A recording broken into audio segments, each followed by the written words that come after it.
15 menit di sini belum juga terjadi separasi plasenta, kita suntikan kembali 10 unit pada oksitosin.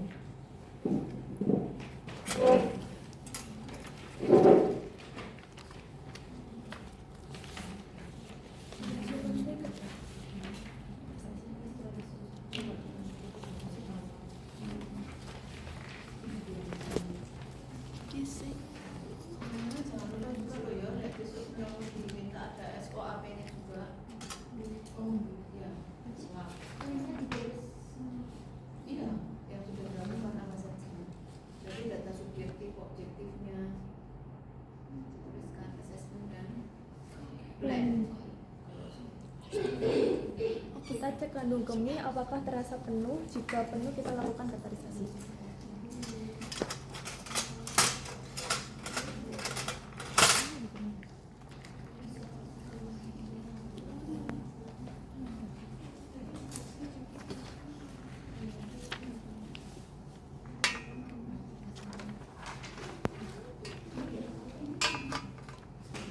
Setelah itu kita bisa juga lakukan rangsangan papila mamae dan minta keluarga untuk menyiapkan rujukan.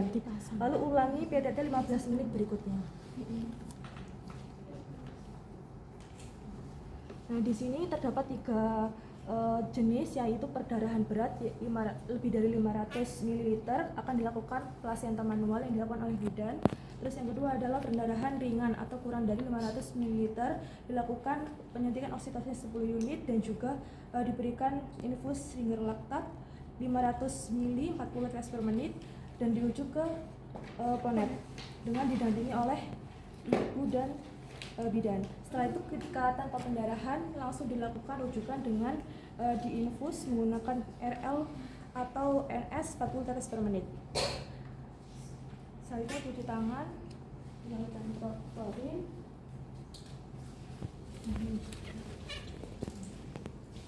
Lalu berikan informasi kepada ibu bahwa permisi ibu, ini bayinya alhamdulillah sudah lahir, tetapi terdapat kendala terkait pengeluaran plasenta. Ini plasentanya sudah 30 menit belum keluar, maka akan dilakukan pertolongan plasenta manual seperti itu karena pendarahannya sudah lebih dari 500 ml. Apakah ibu bersedia dan setuju? So, kalau pas di ujian untuk menentukan ya setelah ini berarti tidak kelas. Apa pemeriksaan terfokus untuk menentukan bahwa ini tadi sudah dilakukan oleh Mbak Maulida apa? Oke, setelah perdarahan apalagi yang bisa mengganggu ultrasonic sama kandung kemih. Jadi jangan lupa itu selalu dilakukan gitu ya. Oh, kontraksinya otomatis kan kontraksinya tidak adekuat loh. Nah, cek yang bisa mengganggu kontraksi salah satunya adalah vesika urinaria yang penuh. Setelah itu kita lakukan persiapan untuk pertolongan. Kita pasang infus menggunakan jarum besar, lalu berikan MS 500 pemeriksaan vesika urinaria nanti hasilnya suruh nanyakan ke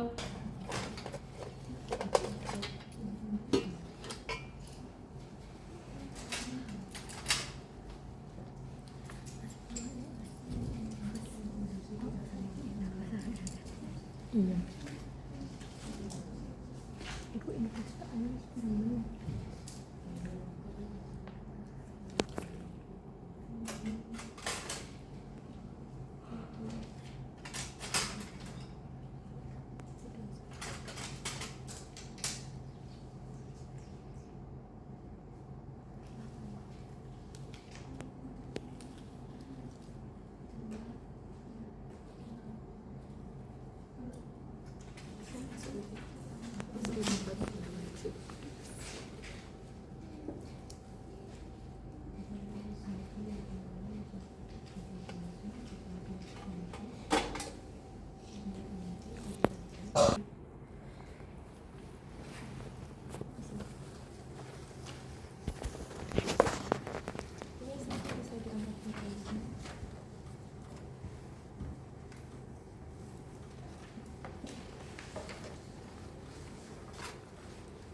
komunikasi verbal memasukkan analgesia verbal, misalnya ketoprofen, dan perhatikan reaksi ibu teralihkan rasa nyeri.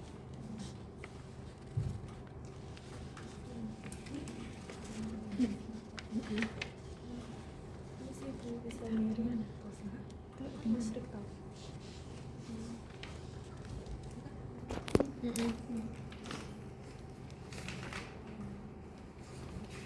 Pakai sarung tangan panjang minimal untuk tangan kanan dan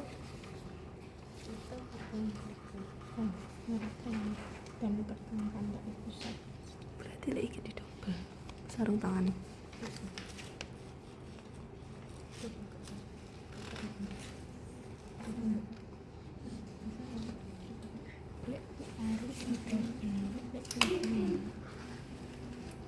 Biasanya jika ditekuk-tekuk dhisik gak sih, ditekuk-tekuk terus dimasukno lagi digeret. Masa kayak ditekuk-tekuk sih. Langsung pakai yang panjang. aku habis dua. Kayak misal ditekuk-tekuk. Kan dalam nih, bagian dalam yang kita pegang. Yang steril kan luarnya.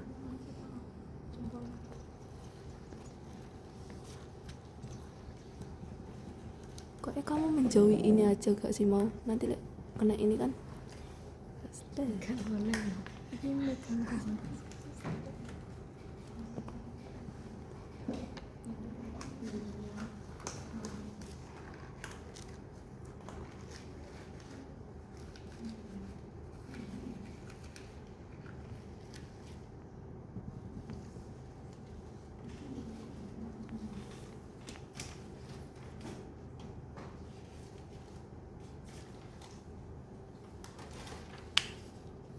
Ya wes, gagal itu ujian. Kenapa kok gagal? Sudah gak steril.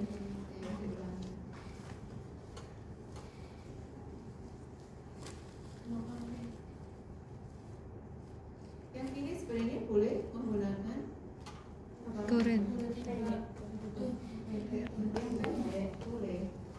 Kan itu untuk persediaan ketika nanti ini sudah on steril, misalnya mau KPI yang kedua. Nah, kalau ini sudah dipakai semua, kalau nggak ada apa ini, nggak ada cadangannya, harus nggak iso.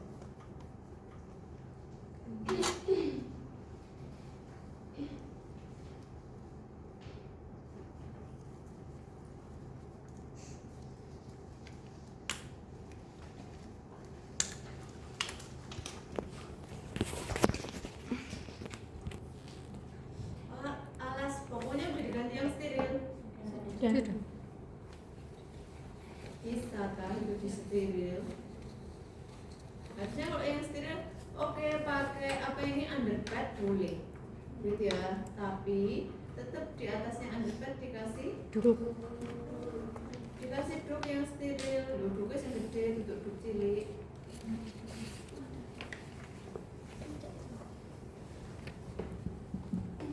Kayaknya yang nggak seampuh kalau yang rental. Setelah itu pegang kokoh dan tegangan tali pusat sejajar lantai. Lakukan antiseptis tali pusat menggunakan dartes dan lakukan antiseptik dengan arah dari dalam keluar dalam satu arah.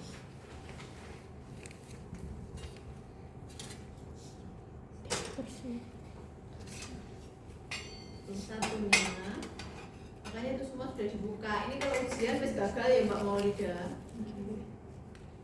Pegang pakai tangan kiri, tangan kanannya gimana tuh pegangnya? Kalau kita pegang tali pusat gimana? Gini loh.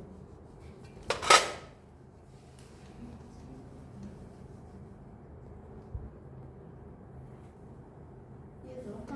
Kok aneh ya?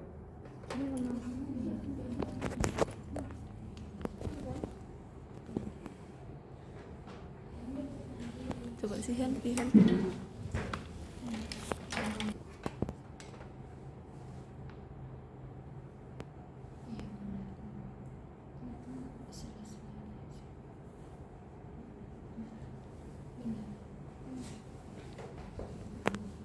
Terus melakukan antiseptik dengan arah dari dalam keluar satu arah.